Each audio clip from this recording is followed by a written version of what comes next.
Thank you very much, Alex, and it's a pleasure to be on the panel with you, dear Excellencies. As Alex mentioned, I have kind of two different heads, and the head I'm taking on today will be speaking from the experience of many individuals who are part of the network of the Geneva Peacebuilding platform. A network of about 4,000 individuals who are involved in peace mediation, peace building, and other types of dialogue and negotiation approaches in pretty much all different types of conflict situations on all continents. So what I would like to share is not very much my vision or my understanding of where there is a synergy between peace building and development, but just share with you some of the perspectives which I understand are the perspectives from those individuals who are working exactly on the ground which Ambassador Gallego just emphasized. That peace building, conflict, interfaith happens somewhere. So what I would like to share with you is perhaps a grounds up perspective on these issues. And focusing on also where are these synergies on these peace building and development angle, which is part of the title.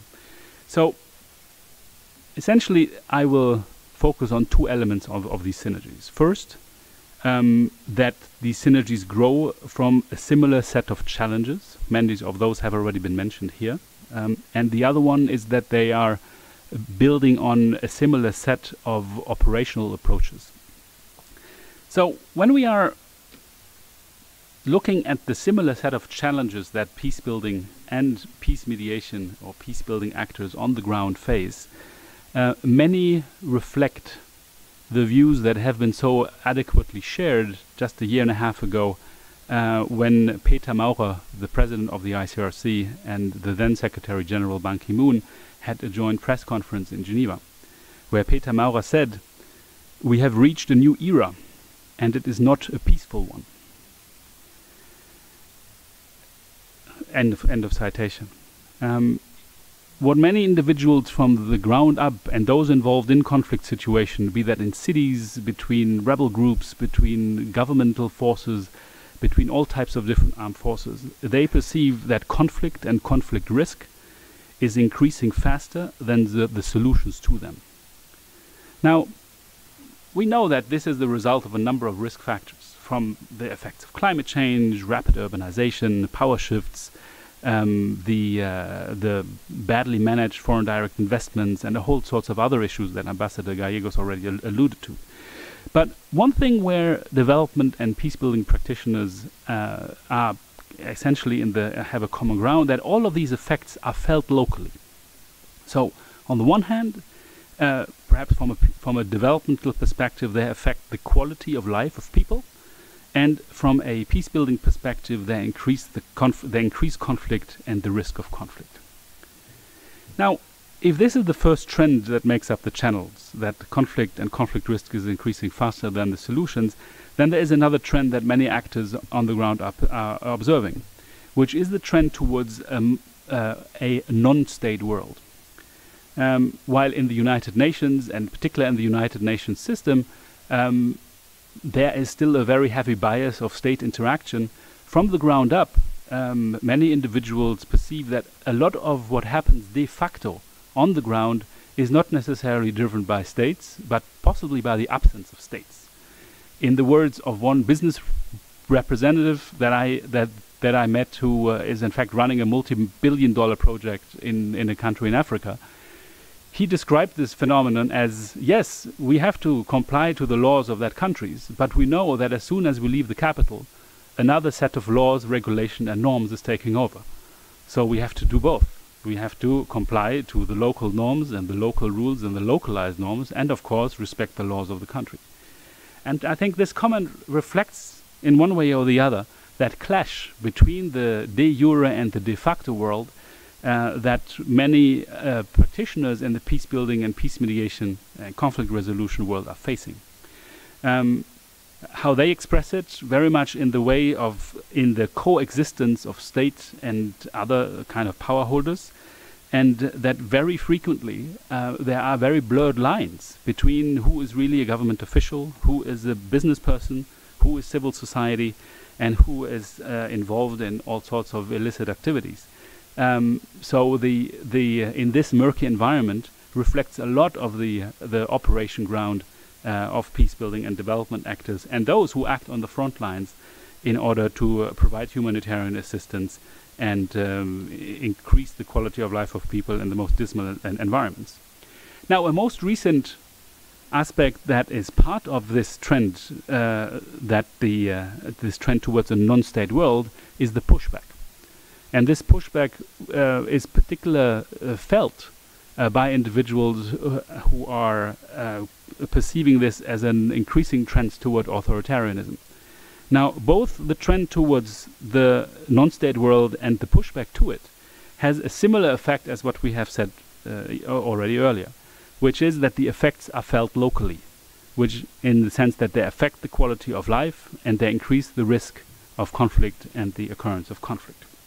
Now, these are some of the broader elements which are shaping the synergies between development and peace-building actors. But when we are wanting to get concrete, what do actors who are working on the ground say with respect to what can be really done in terms of a process of negotiated development and in the process of effectively reducing conflict and violence? The first one is that development and peace is never implemented and never driven by any single actor on its own. It is co-produced. So particularly when we are looking at the language of the Sustainable Development Goals, one can really consider a localized approach where peaceful and just and inclusive societies are co-produced. And there are very simple steps from a peace-building perspective that this entails, which is that there is a collaborative analysis of what the problem or what the conflict risks are, which is a focus on the partisan interests of all actors involved in conflict and violence, which is that there is a constantly expanding coalitions for change that is managed, and that there are spaces to engage and talk to all actors involved in the conflict systems, both in the locality where the conflict occurs and in the international centers that also drive local conflict dynamics.